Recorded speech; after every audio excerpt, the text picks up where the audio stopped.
My son tossed my lifetime of treasures into the garbage, and his wife sneered. "You're no longer wanted here. Leave now." I stood amidst my shattered memories, offered a faint smile, and made a single phone call.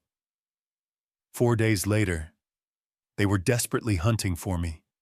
With 89 unanswered calls, they believed they'd wiped me from their lives, but they were deeply mistaken. Before we proceed, please subscribe to the channel and comment below with the current time and your location. The first detail that caught my eye wasn't the house itself. It was the heap. My old pickup truck sputtered to a halt in front of what once felt like my sanctuary. And there it sat, a jumble of items strewn next to the dumpster like forgotten refuse. Cardboard containers ripped apart, their insides spilling onto the asphalt in a disarray I struggled to comprehend. Those are my belongings. The realization struck before I even shut off the motor. My fingers clung to the steering wheel, joints pale against the faded leather. 4 days of angling at Lake Tahoe had left me weary yet serene. That serenity vanished like dawn fog. I stepped out gradually, my bones aching from the lengthy journey. The mild June breeze brought the scent of impending rain and another odor, the stale aroma of garments left outdoors too long. My heavy boots ground against the pebbles as I neared the mound, every stride growing more burdensome. There, partially concealed beneath a mess of autumn jackets, was the photograph, our marriage portrait from 45 years past. The pane was fractured slantwise across Eleanor's visage, her grin divided by a ragged fracture. Grime adhered to the golden frame I'd shined only last week. Someone must have erred. This has to be an oversight. Yet the proof accumulated relentlessly. My milestone timepiece, the one Eleanor had scrimped for 4 months to purchase, rested face down in a shallow pool, its lens splintered, the strap saturated, likely destroyed. I retrieved it with unsteady hands, droplets cascading between my fingers. My angling equipment lay dispersed in all directions. Bait containers burst open, hooks and weights mingling with dining tools and aged snapshots. The pole I'd employed for 25 years rested fractured in two, its rings wrenched off like damaged enamel. Someone had discarded my whole existence onto the pavement, with the indifference reserved for genuine waste.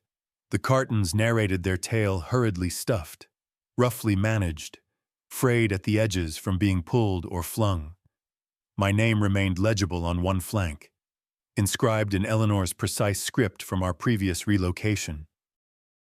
The pigment had smeared in the humid atmosphere, rendering my own identity resemble a blurred painting.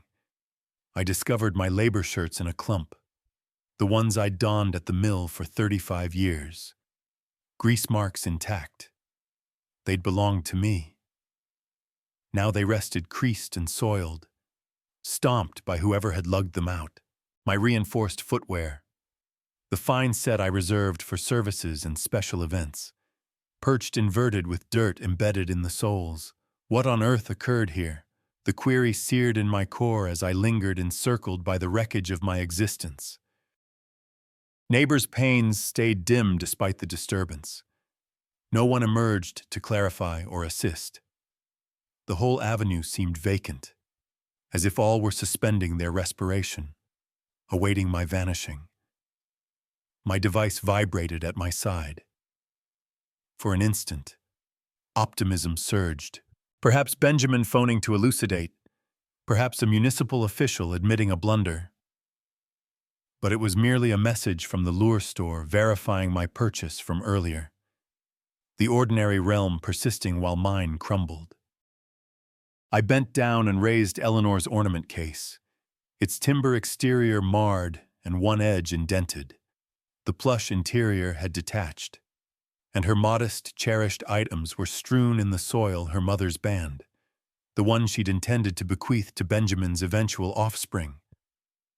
Now it was encrusted in filth, resting beside a lid and discarded stubs. The truth enveloped me like a frigid haze. This wasn't haphazard. This wasn't a mishap. Someone had intentionally bundled all I possessed and discarded it like debris. Someone had opted to obliterate 45 years of meticulous safeguarding, 45 years of recollections, 45 years of constructing a life. I rose upright, my spine throbbing from stooping over the dispersed items. The residence towered before me, its openings shadowy and hostile. I required explanations. I needed to grasp why my complete being now adorned the road like a failed estate auction. Time to uncover the real situation here. I advanced toward the entrance, navigating over additional strewn documents and shattered image holders. Each footfall felt intentional now, resolute. Someone would account for this disorder, and they would do so immediately. The opener inserted into the mechanism, rotated partially, then halted abruptly. I attempted once more, exerting greater force, jiggling the metal to and fro as I'd done countless times. Nothing. The device resisted, as firm and inflexible as attempting to access a safe with a utensil. They altered the mechanisms. They genuinely modified the mechanisms on my own dwelling.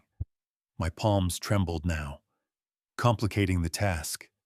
I extracted it and inspected it intently, as though the alloy might have altered during my angling excursion. Identical worn borders, identical nicks I'd committed to memory over the decades. The mechanism differed, not the opener. I groped for my device, navigating contacts with awkward digits. Benjamin first. He'd resolve this confusion, arrange it all. The device rang once, twice, thrice before switching to recording. His tone cheerful and preserved. "You've contacted Benjamin Hayes. Leave a note, and I'll respond soon." Benjamin. "It's father. I just returned from angling, and all my items are on the avenue. The mechanisms are changed. What's occurring caught me immediately." I attempted Victoria next, though conversing with my daughter-in-law always resembled traversing a hazard zone. Identical outcome, direct to recording. Her communication briefer, more abrupt. "You know the procedure." Lingering there on my own entryway, barred like an outsider, I sensed something icy settle in my abdomen. This wasn't a confusion or urgent fix. Someone had orchestrated this. Someone had awaited my departure from town, then methodically expunged me from the site I'd deemed home for 12 years. The afternoon shades lengthened, and the summer air bore a coolness absent an hour prior. I traversed the lawns to Ralph's residence, my neighbor of 9 years. If anyone comprehended what had transpired, it would be him. The gentleman observed everything which periodicals people perused, when they departed for employment, who visited when. I rapped on his entrance. 4 firm knocks that resounded in the silent avenue. Steps neared, wary and deliberate. The portal parted just sufficiently for Ralph's aged countenance to emerge, his gaze darting beyond me toward my scattered treasures. "Ralph, do you know what occurred here? All my items are on the avenue, and I can't access my residence." His demeanor altered, uneasy and elusive. "Apologies. Harold, I haven't observed anything peculiar. Perhaps some sort of error. I motioned toward the mound of my possessions. "That's 45 years of my existence beside the waste. Someone modified my mechanisms while I was angling. You must have witnessed something." Ralph's stare flickered aside, concentrating on something past my shoulder. "I've been occupied with my yard. Didn't truly attend to events over there." The falsehood lingered between us like vapor. Ralph had retired for 7 years and spent most days stationed at his front pane, monitoring the district like a guard. He knew precisely what had happened, but he wouldn't disclose it. Look, if you require a place to place calls or await your kin, you're welcome. Gratitude. But I'll cope. He nodded swiftly, evidently relieved. Well, I hope you resolve it. The portal shut with a gentle snap, leaving me solitary on his entryway. Even Ralph, who'd borrowed my instruments and shared drinks on summer nights, was severing ties with me. Whatever had transpired here, the entire district was involved, or too frightened to engage. I returned to my belongings, each stride heavier than the previous. The mound appeared even more pitiful in the dimming illumination, like the remnants of someone's complete being exposed for all to view. I located an aged patio seat amid the wreckage, metal structure bent but operational, and positioned it beside the largest container. My device displayed no fresh communications. I attempted Benjamin again, then Victoria. Both summons went direct to recording without ringing this time. Either their devices were deactivated, or they were intentionally evading me, given the surrounding proof. I wagered on the latter. The avenue quieted as mealtime neared. Other dwellings exhibited signs of activity, illuminations activating, vehicle shelters opening as folks returned from labor, but nobody halted to inquire if I required aid or pondered why an elderly gentleman sat among refuse sacks filled with possessions. They all seemed aware of something I wasn't. I nestled deeper into the seat, drawing my coat tighter against the chilling atmosphere. Whatever scheme was unfolding here, I was evidently the sole participant ignorant of the guidelines. But I'd acquired patience in 68 years of existence, and tenacity in 35 years of mill labor. I could endure.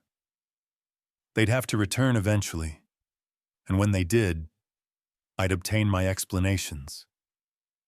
The heavens began to tint indigo at the borders, and avenue lamps flickered on sequentially. I checked my device again. Still nothing, but I wasn't departing. Not until someone clarified why my complete life had been discarded like prior days' waste. I had no other destination anyway. 5 hours elapsed like a gradual drain. I'd organized most of my belongings by the time their vehicle entered the driveway. Some items were recoverable garments that could be laundered, volumes that had merely dampened. Others were irreparably damaged, victims of their rushed expulsion. The anniversary timepiece was certainly lost, its dial obscured with dampness, and pointers halted at 3:40. The Toyota Camry's beams swept across the heap as Victoria parked, lighting the turmoil like an incident site. I rose from the patio seat, my joints protesting after hours in the cool breeze. Relief surged through me despite all. Finally, someone who could unravel this ordeal. Benjamin exited the rider's side, his actions cautious and intentional. He appeared older than his 45 years, shoulders bowed under an unidentified burden. Victoria emerged from the operator's side with her typical swift precision, her auburn hair impeccable despite the extended day. Benjamin, Victoria, thank heavens you're here. I advanced toward them, indicating the dispersed belongings. What transpired? Why are my items on the avenue I can't enter the residence? Someone modified the mechanisms while I was angling. Victoria didn't pause, striding past me as if I were unseen. She extracted shopping sacks from the rear with abrupt, furious motions. When she finally regarded me, her countenance was icy enough to solidify liquid. Because you're no longer required here. Harold. The statement struck like a tangible impact. I actually retreated a pace, blinking in bewilderment. What do you mean not required? This is my sanctuary. I reside here. Resided. She amended, slamming the rear shut. Past form. The loan is settled now. Your role here is complete. Take your clutter and depart. My role, the term bewildered me. Victoria, I don't comprehend what you're referring to. This is my residence. I've been covering the loan for exactly. Her grin was keen as fractured crystal. You settled it. Objective achieved. We don't require you anymore. I turned to Benjamin, frantic for reason in this insanity. Son, what is she discussing? Tell me what's occurring here. Benjamin couldn't meet my gaze. He stared at the ground, his palms thrust deep in his pockets like a culpable youth. Apologies.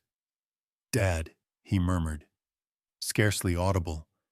We attempted to sustain it, but what I extended toward him, and he actually recoiled from my contact. Benjamin, regard me. I'm your father. I've dwelled in this residence for 12 years.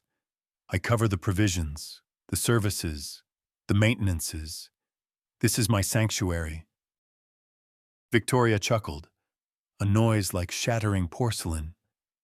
Your sanctuary, you were a lessee. Harold, a highly useful lessee who covered all our expenses and demanded nothing reciprocally. But lessees can be removed when they're no longer suitable. The brutality robbed my respiration. I glanced between them, my son evading my stare, my daughter-in-law grinning with evident contentment. The avenue lamp cast severe shades across their faces, making them resemble outsiders. I assisted you in acquiring this residence, I stated gradually, each term precisely gauged. When you couldn't qualify for the loan, I endorsed it. When you couldn't meet the installments, I covered them. When you needed an initial payment for Benjamin's vehicle, I provided my reserves. Everything I possessed, I bestowed upon this kin. And we're appreciative, Victoria said with feigned earnestness. Truly, we are. But appreciation doesn't imply we must shelter you eternally. You're aged. Harold, you occupy room. You drag dirt through my tidy residence. You leave utensils in the basin and view broadcasts too loudly. We desire our existences back. Benjamin shifted uncomfortably, but uttered nothing. My own son, lingering there while his wife disassembled our bond with precise accuracy. The lad I'd instructed to cycle, aided with studies, backed through university, diminished to a mute collaborator in my banishment. Where am I supposed to proceed? The query emerged smaller than intended, laced with fragility that made me despise myself. That's not our issue anymore. Victoria directed toward the entrance, shopping sacks in grasp. You're an adult. Resolve it. Benjamin, I attempted once more, infusing every bit of paternal command into his name. Regard me, son. He lifted his eyes for merely a moment, and what I observed there was worse than animosity. It was void, utter vacant apathy, as if I were already deceased to him. The mechanisms are modified, Victoria called over her shoulder. Don't attempt entry. I'll summon the authorities if necessary. The entrance opened and closed, leaving me solitary under the avenue lamp with my dispersed possessions. The entryway illumination activated, then promptly deactivated again, a distinct signal that I wasn't welcome. Even near the ingress, I lingered there for an extended moment, absorbing what had just transpired. 45 years of paternity erased, 12 years of liberality forgotten, a lifetime of affection and forfeit, rejected like an inconvenient expense. But beneath the pain, something else burgeoned, something firmer and chillier than the evening breeze. They thought they could exhaust me and discard me like waste. They thought they could pilfer everything I'd labored for and then bar me from my own existence. They were about to discover how erroneous they were. The portal snapped shut with a conclusiveness that reverberated through my frame. I stood there, immobilized on the walkway. gazing at the residence that had been my sanctuary for 12 years. The entryway illumination darkened again, leaving me in the golden radiance of the avenue lamp. 10 years. 10 years since that discussion in the kitchen, when Benjamin had looked me in the eyes and vowed we'd always be kin. His voice returned to me, younger and brimming with aspiration. Dad, if you assist us with the loan, we'll always remain united. This is our kin sanctuary now. I could envision him so vividly in my recollection, reclining against the surface with that sincere expression he'd inherited from his mother. Victoria had been present, too, her hair longer then, her smile gentler. Or perhaps it had merely seemed gentler because I'd desired to believe it. You'll always have a sanctuary with us, Mr. Jenkins, she'd said, employing my formal title as she always did back then. We want you to feel this is your place as well. How innocent I'd been. How eager to believe that my son still required me, still desired my presence. Eleanor had departed 3 years by then, and the residence felt too vacant, too silent. When Benjamin called about their loan difficulties, I seized the opportunity to assist not just with funds, but with belonging somewhere again. Kin cares for kin, I told them, endorsing the documents that made me accountable for their obligation. Of course, I'll assist. Benjamin had embraced me that day, genuinely embraced me. Something he hadn't done since his adolescent years. I promise. Dad, you'll never rue this. Never rue this. The terms tasted acrid now. I contemplated the gradual alterations, how the initial few years had been positive. Kin meals, festival observances, Benjamin seeking my counsel on labor issues. I'd felt valuable, essential. But somewhere around 2021, things commenced shifting. Invites to meals became rarer. Dialogues grew briefer. My views were dismissed more swiftly. By 2024, I was consuming most meals solitary in my chamber. Victoria would exhale when I utilized the kitchen, as if my presence was an annoyance she scarcely endured. Benjamin ceased requesting advice and began looking through me instead of at me. They developed a dialect of glances and subtle cues that excluded me entirely, but I'd convinced myself it was transient tension. Benjamin's employment, Victoria's dispositions, the usual fluctuations of kin life. I'd fabricated excuses for them as parents do, finding justifications for conduct that grew increasingly frigid and dismissive. The pattern was evident now. Viewed from this side of treachery, the nearer we approached settling the loan, the worse they treated me, as if my utility had a termination date linked directly to the balance. Every installment I made toward their obligation was one step closer to my removal. They'd been orchestrating this, perhaps not from the outset, but certainly for months. You don't modify mechanisms impulsively. You don't bundle someone's entire existence into containers without premeditation. This had been computed, systematic, timed flawlessly for my angling trip. 10 years of loan installments, 10 years of purchasing provisions, covering services, handling maintenances, 10 years of believing I was investing in kin when I was actually financing my own disposal. The avenue was silent except for the remote drone of freeway movement. Other dwellings showed indications of normal kin life, broadcast screens flickering behind drapes, entryway illuminations welcoming people home, but nobody emerged to check on the elderly man standing amid refuse sacks full of belongings. Even in the suburbs, people attended their own affairs when it came to kin turmoil. I drew my coat tighter against the evening cool. Lingering here, pitying myself wouldn't alter anything. Benjamin had made his choice, and it wasn't me. Victoria had triumphed in whatever scheme she'd been executing all these years.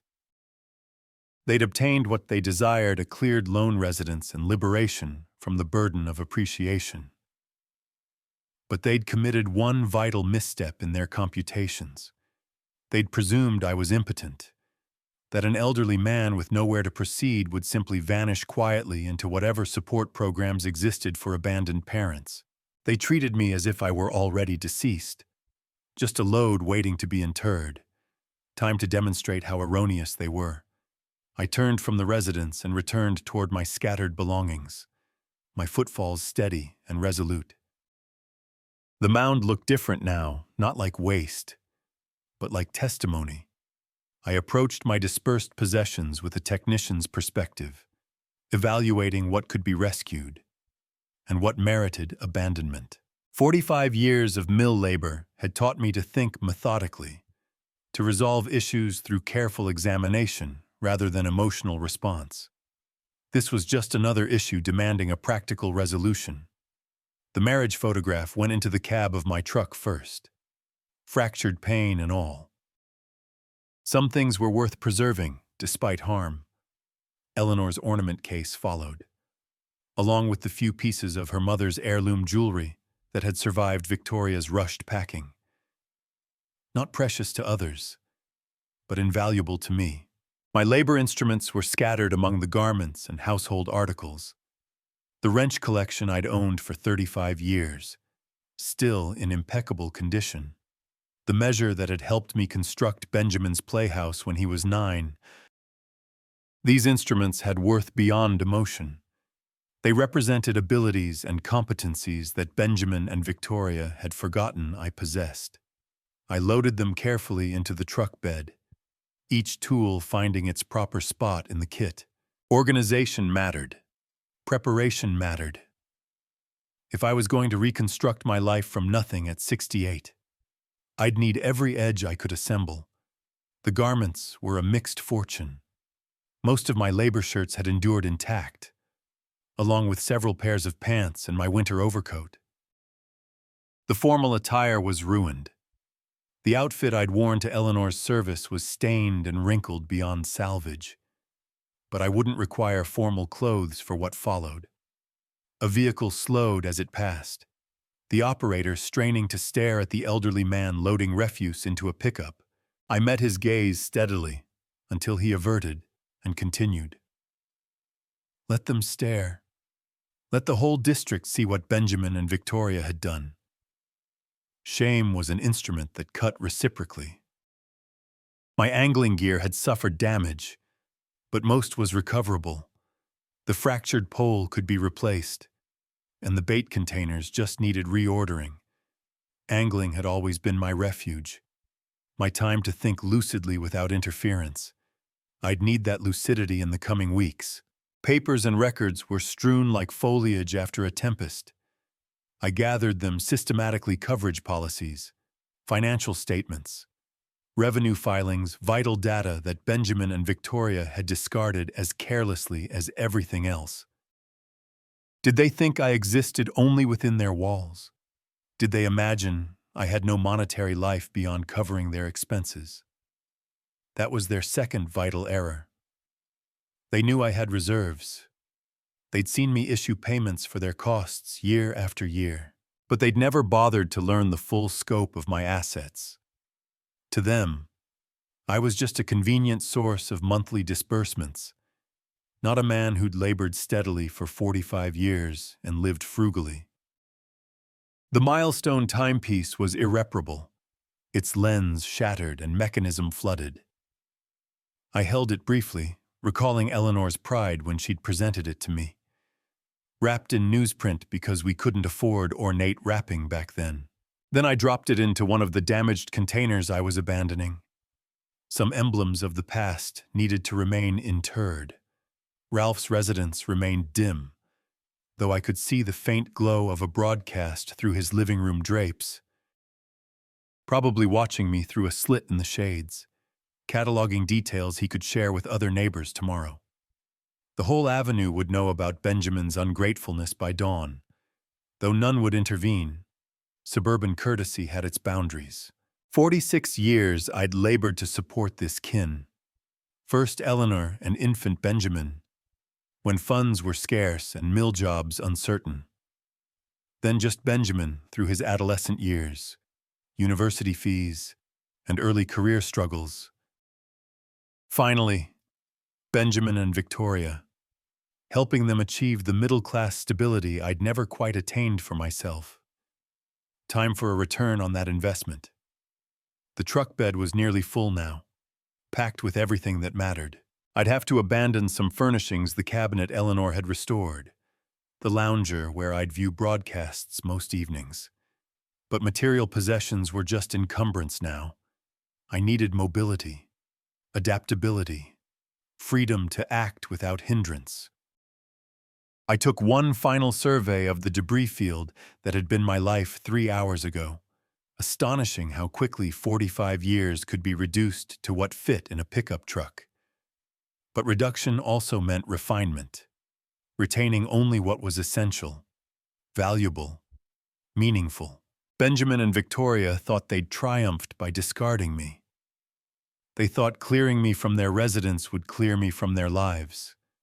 They'd underestimated the difference between disposing of someone and actually eliminating them. I climbed into the driver's seat and turned the key.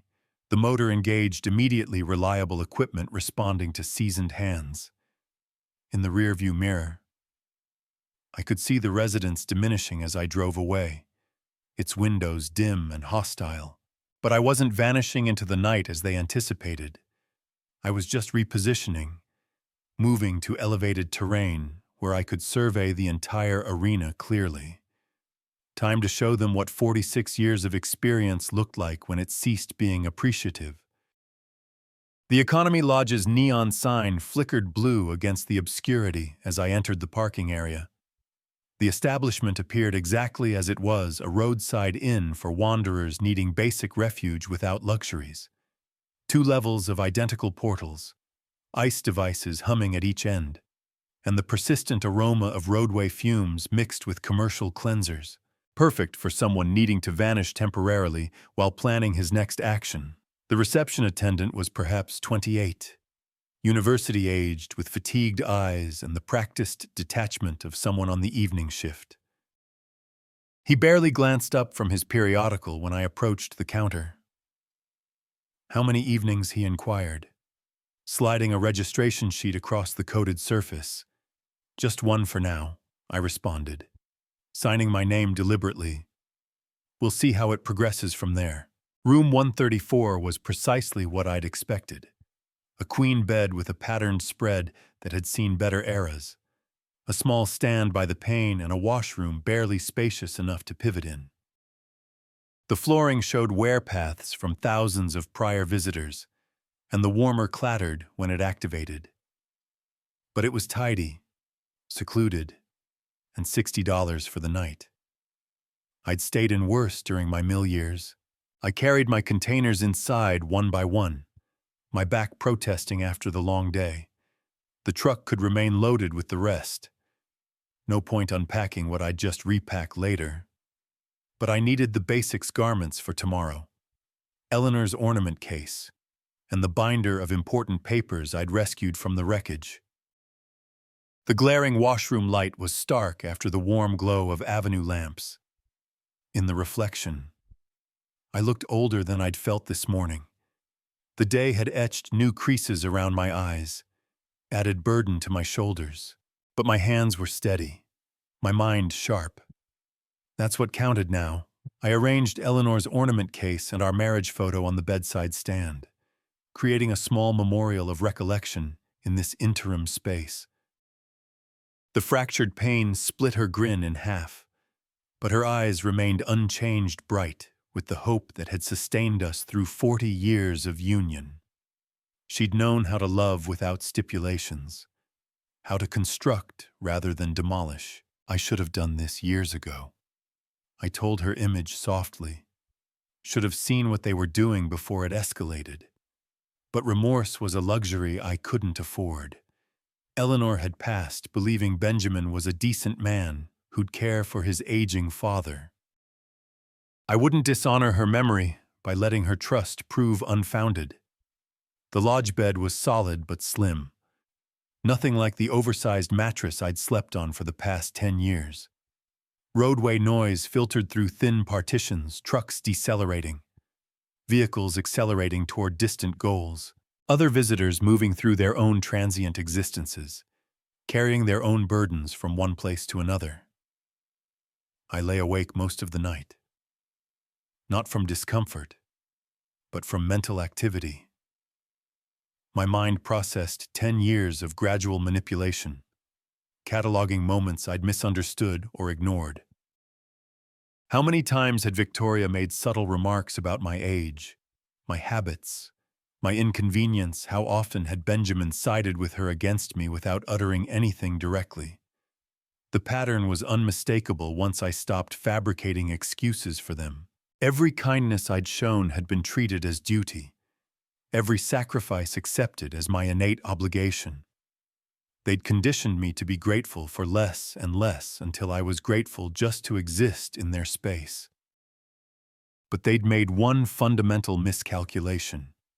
They'd assumed dependency ran only one way, that I needed them more than they needed me. They'd overlooked that 10 years of loan payments created legal ties beyond family sentiment. They'd disregarded the paperwork they'd endorsed when I helped them qualify for the loan. By 7 in the morning, I was fully attired and ready to proceed. The rinse had been tepid at best, and the brew from the lobby device tasted like it had been prepared sometime last month. But discomfort was fleeting. What mattered was drive.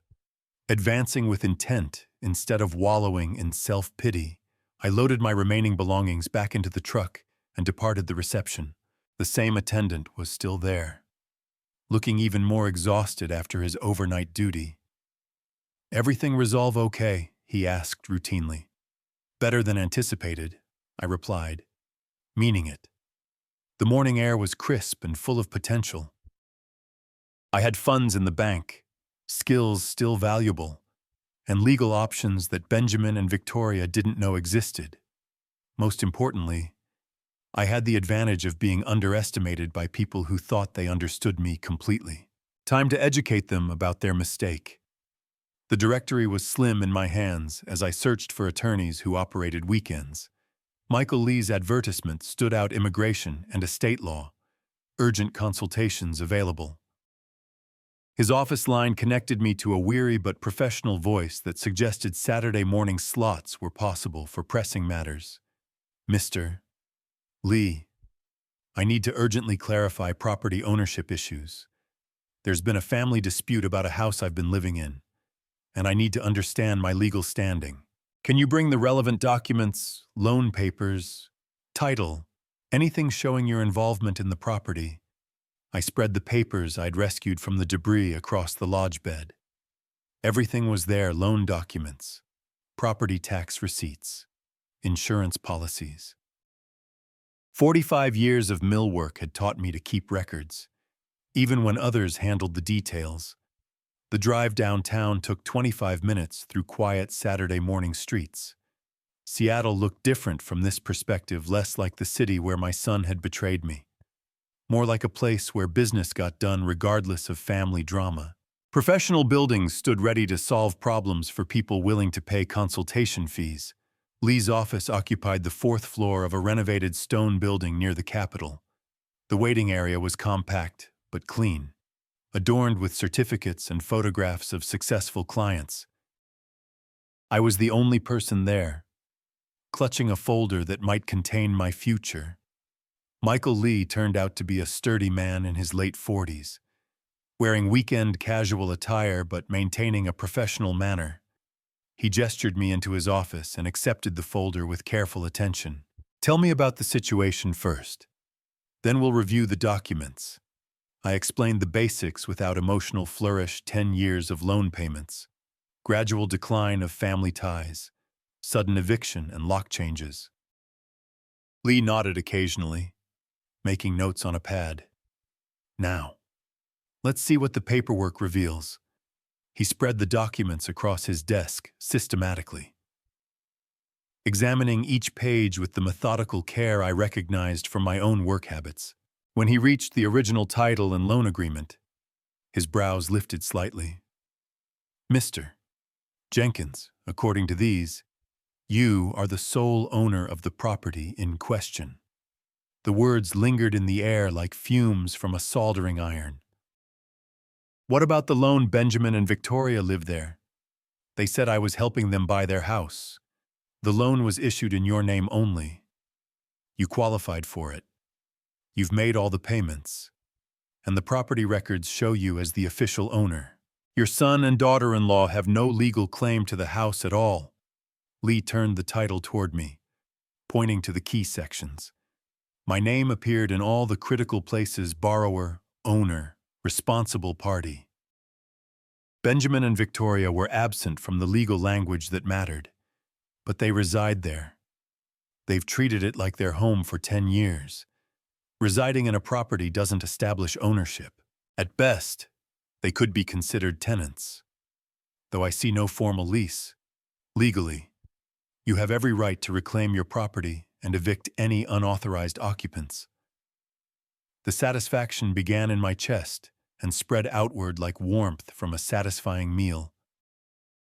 10 years of being treated like a burden.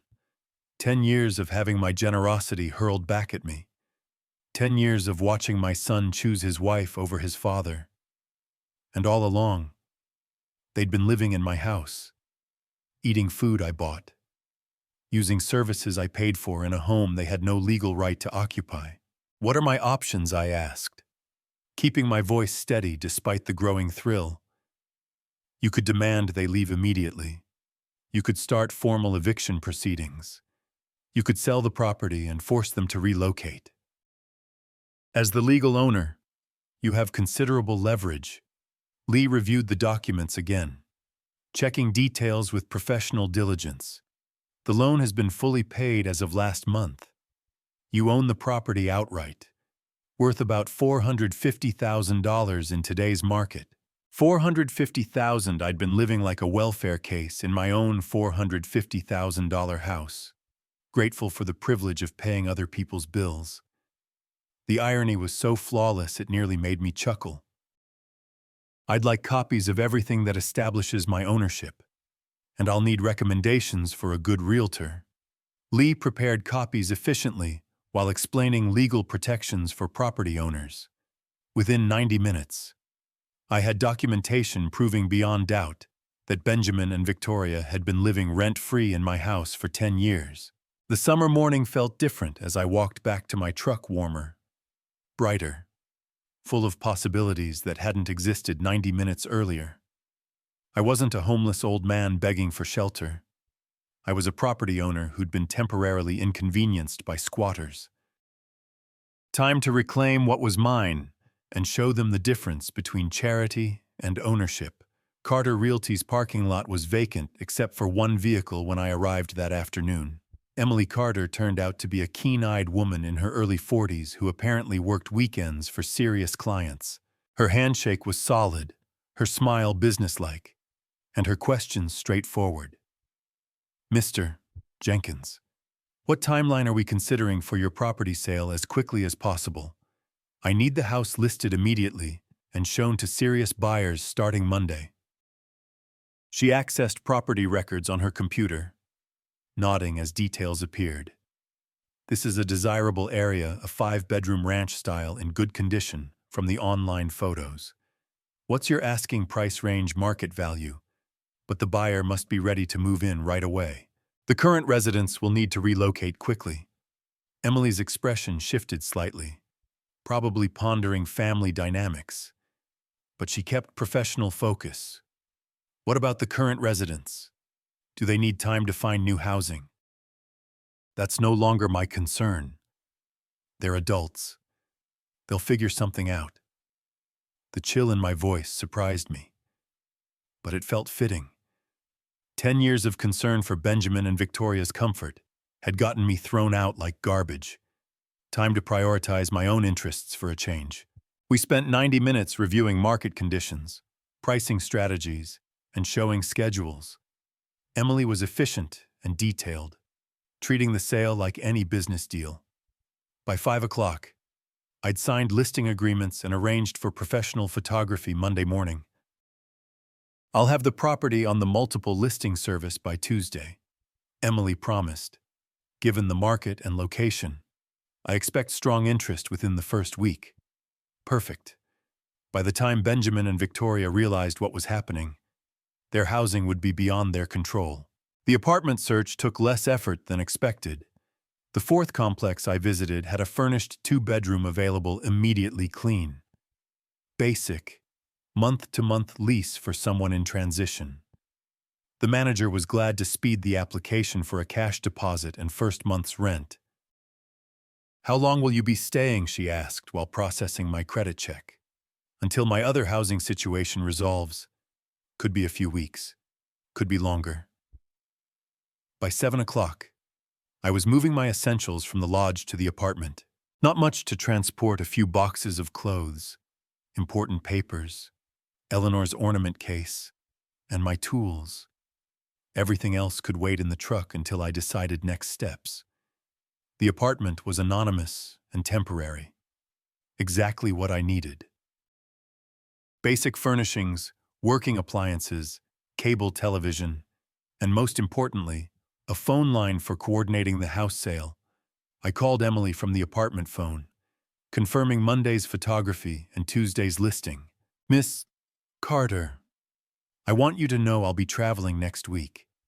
The house should be shown to any qualified buyers, regardless of the current occupant's cooperation. Understood. Mr. Jenkins. As the owner, you have full authority over showings." The legal ownership felt more tangible each time someone acknowledged it professionally. For 10 years, I'd lived like a guest in my own house. Now strangers treated me with the respect property ownership commanded. I spent the evening organizing documents and planning next steps. The house would list Tuesday. Showings would start immediately. Serious buyers typically needed 3 to 4 weeks for financing and inspections. Benjamin and Victoria would probably discover the sale in the first week, depending on neighborhood gossip. By then, I'd be unreachable, and the process irreversible. I dialed Emily's number once more before bed. "Miss Carter, one more thing. I'll be out of town for a while, but you have my full authorization to proceed with all aspects of the sale. Accept any reasonable offer that meets our minimum price. I'll keep you informed of developments. Mr. Jenkins." But I wouldn't be available for updates. That was the plan's beauty. By the time Benjamin and Victoria realized their comfortable life was vanishing, I'd be somewhere they couldn't reach to plead, threaten, or manipulate. The apartment was quiet except for the refrigerator's hum and distant traffic. Tomorrow I'd implement the final phase. For tonight, I could rest, knowing justice was in motion. 10 years of taking me for granted was about to cost them everything they thought they owned. Sunday morning found me at Seattle Airport with a single carry-on and no specific destination. The ticket agent was helpful when I explained, "I'd like a flight somewhere warm. Doesn't matter where, as long as I can leave today." She checked availability while I stood feeling lighter than in years. No schedule to keep. No one expecting me home. No family duties to consider. Just an old man with savings and time to spend as he chose. "There's a flight to Miami leaving in 4 hours. It's pricey for last minute, but seats are available." Perfect. Book it. The airport process felt unfamiliar after years staying local. Security queues, boarding calls, the managed chaos of people traveling to meaningful places. I'd forgotten how thrilling movement could be when self-chosen instead of forced. The flight attendant noticed my calm during boarding. "Vacation?" she asked while checking my seat. "Something like that. Haven't been somewhere warm in years. Figured it was time." 4 hours later, I stepped off into Miami heat that felt like a gift after Washington's lingering spring chill. Miami Airport buzzed with tourists and hotel reps, everyone eager to start or end their escape. The hotel shuttle driver spoke accented English but perfect zeal. "First time in Florida, sir, first time anywhere in a long time," I admitted, watching unfamiliar scenery pass. The resort was exactly what someone fleeing family drama needed: anonymous, comfortable, disconnected from home responsibilities. The front desk clerk handled check-in cheerfully. "How long will you stay, mister?" Jenkins open-ended. "I'll let you know when ready to leave." He handed a key card and amenity packet pool. Beach, restaurants, activities for structured fun, all available to someone reclaiming his life. My room overlooked the ocean through sliding doors to a private balcony. Waves replaced suburban silence, warm air carrying salt and tropical scents instead of betrayal. I stood there minutes, letting the contrast sink in. First order: turn off my phone. Benjamin and Victoria would realize something wrong when unreachable. But by then the sail would be moving, my location irrelevant. Let them wonder where I'd gone and why unavailable to explain or negotiate. Room service brought lunch to the balcony: fresh seafood, cold beer, fruit tasting of sunshine. Simple joys, revolutionary after months eating alone while family treated me like an unwelcome lodger. The beach held couples and families enjoying planned vacations. I found an empty chair under an umbrella and settled with an airport book. For the first time in years, nowhere to be, nothing to prove. A server approached with money-earned attention. "Another beer. Sir, perhaps a cocktail. Why not something tropical?" "I'm celebrating." "Celebrating what?" "If you don't mind freedom," I said, fully meaning it.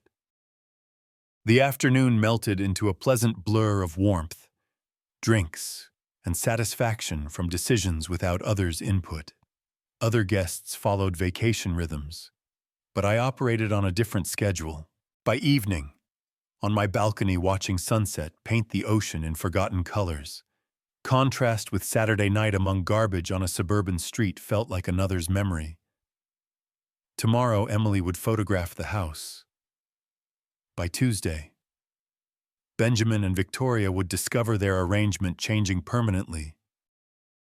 They'd try calling first, then panic when unreachable, but I'd be here relaxing while they learned consequences.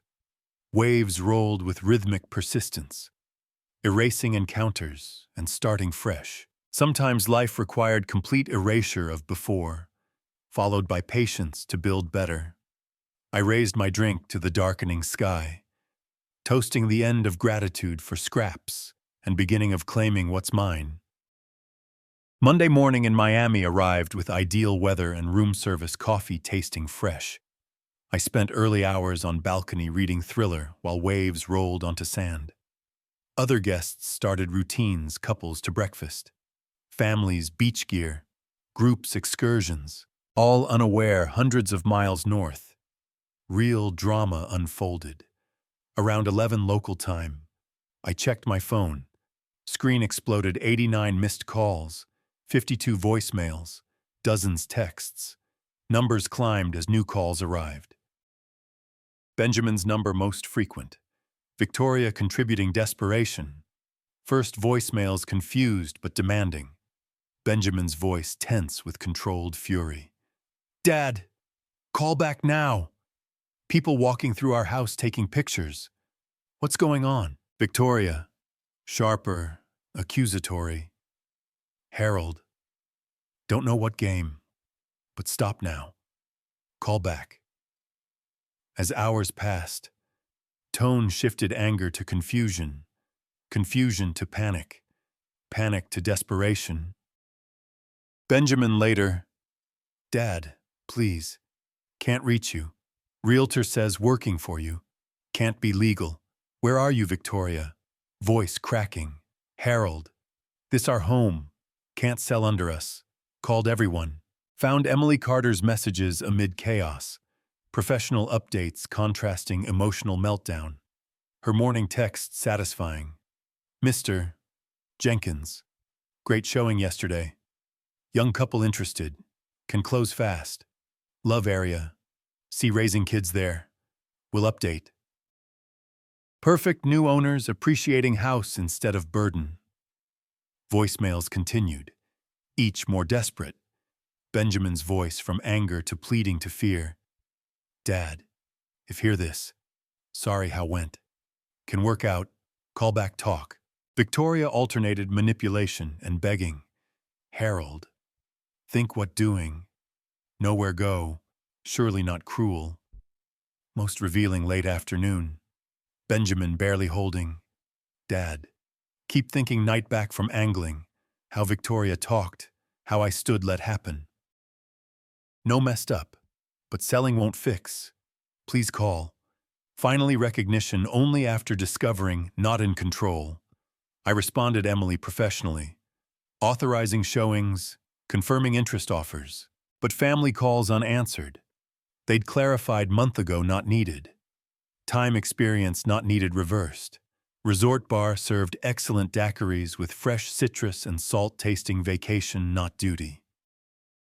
I settled poolside. Phone silenced, watching family's paradise while mine imploded understanding. 10 years loan payments bought more than ownership, right? Choose who deserves explanations, who silence. Benjamin and Victoria spent 10 years teaching family loyalty conditional. Gratitude expires. Love discard inconvenient. They'd been excellent teachers. Time show how well learned. I extended stay another week, informing desk plans more flexible. Afternoon nothing demanding than deciding seafood or poultry dinner. Back in Seattle, calls continue, panic intensify, reality sink each ring. But their problem now. 4 weeks later, I returned Seattle with tan extended leisure. Perspective distance clarified. Flight Miami landed schedule, taxi apartment like different city. Summer warmed, transforming landscape gray to optimism. Downtown streets more welcoming. Perhaps affect no trapped expectations. Pulling suitcase taxi when familiar voices called. Benjamin and Victoria approached like refugees' own lives. 4 weeks searching left marks. Benjamin 12 pounds thinner. Neat replaced rumpled, hollow eyes. Victoria's maintained image cracked, revealing sleepless nights consequences never considered. Harold. Finally. Victoria's voice relief, desperation. Looking everywhere. Benjamin behind wife. Unable meet eyes. Dad, please talk. Don't sell. Can work out. I set suitcase carefully. Noting voice change. Month ago, dismissive authority. Now begging lose. Work out what voice level, professional. What disgust drove every friend mentioned. Victoria words rushing. Old co-workers. Angling group. Eleanor's sister Spokane. Nobody knew. Desperate. Word hung like smoke. Desperate. Month ago I desperate. Among garbage they locked out own house. Symmetry poetic. Interesting words. Picked suitcase. Month ago said not needed. Remember. Benjamin looked up. Face regret watching assumptions crumble. Dad. Mistake. Spoke quick. Acted harsh. Maybe. Word sharper intended. Threw belongings, street garbage. Changed locks own house. Told disappear. Now surprised took advice. Victoria different approach. Manipulative tone clerks. Harold. Hurting us. Not justice. Revenge. Revenge almost laughed. Victoria, selling my house. Own. Paid. No legal claim. How disposing own property revenge. Legal hit like cold water. 10 years lived as belonged them. Contributions charity, not owner maintaining. Convinced possession ownership. Living creates rights. Checked lawyers. Benjamin quiet. Told us title, loan papers. Then understand. Started walking apartment entrance. Squatting my house. Selling. New owners decide tenants. Followed parking lot. Desperation evident each step. 4 weeks searching, unwilling found. Taught control, dependence. Dad. Family. Benjamin's voice cracked. Family stopped. Faced directly. Month ago stood wife told not needed. Watched throw out trash. Said nothing. Chose her. Benjamin. Your decision. Can pay rent. Victoria desperate. Whatever new owners. Pay. Between you them. Replied. Resuming walk. Give number if interested tenants. Apartment lobby sanctuary after 4 weeks ocean. Different reasons. Temporary shelter chosen. Paid own money. Free obligations. Resentments poisoned house they thought home. Continued talking behind. Voices desperate promises should month ago. Promises duress worth little. Shown true feelings, thought no power. Now power shifted. Sudden appreciation sincere as was. Elevator doors closed please. Heard echoing lobby rose 5th floor. Apartment as left. Temporary peaceful. Free accumulated resentments. Prison. Unpacked methodically. Hanging vacation clothes. Ocean possibility, not obligation. When Benjamin Victoria knocked 20 minutes. Ready. Sale closes tomorrow. Said chain lock. 1 week pack vacate. After, discuss new owners. Dad. Family. Benjamin's voice breaking. Family opened wider sea face. Month ago threw like garbage. Said not needed. Changed locks own house. Remember words. Victoria take clutter out. Victoria last manipulation. Can pay new owners. Good credit. Steady income. Not concern anymore. Started closing. Wanted out lives. Congratulations. Got asked. Please. Benjamin handframe. Anything. Change. Had 10 years change. 10 years gratitude not entitlement. 10 years treat family not convenient bank. Stepped back. New owners, young couple children. Appreciate house not entitled. Door closed, soft click. Cutting final negotiation. Spent Tuesday morning title company signing transfer myself, Kevin Sarah Thompson. Newlyweds loved houseplan family. Everything Benjamin Victoria weren't grateful. Enthusiastic, responsible, excited ownership. Thanks accepting offer quick. Sarah said paperwork. No others interested. Reminded why houses exist. Replied. Families build together. Not take blessings granted. Check 440,000 light hands. Numbers paper 45 years work. 10 years payments. 1 month learning loyalty not reciprocal. But represented freedom. Freedom ungrateful relatives. Situations guilt not respect.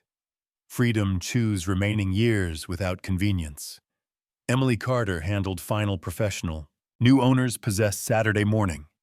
Assume current ready move. Not responsibility anymore. Said meaning. By Friday. Closed apartment lease loaded truck needed. Rest furniture. Items. Accumulated objects. Life no longer charity. Eleanor approved simplicity. Saturday morning driving east. Lake Placid. Lake views mountain air promise peace choosing neighbors, not stuck relatives confuse proximity loyalty. Radio classic rock drove landscape.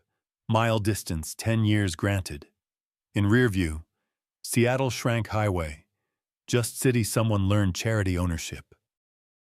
Benjamin Victoria figure housing eventually. Maybe new rent. Maybe elsewhere. Either way. Face future without safety net 10 years assuming catch. Justice not cruelty, just consequences. Taught family conditional. Gratitude limits. Love discard inconvenient. Proven excellent student. Highway stretched possibility. Toward life appreciation not granted. Family mean deeper convenient obligation. Sometimes best revenge simply letting people experience natural results. Own choices. If like story, please like video, subscribe channel, share impressions comments. Listen next story, click box left. Thanks watching.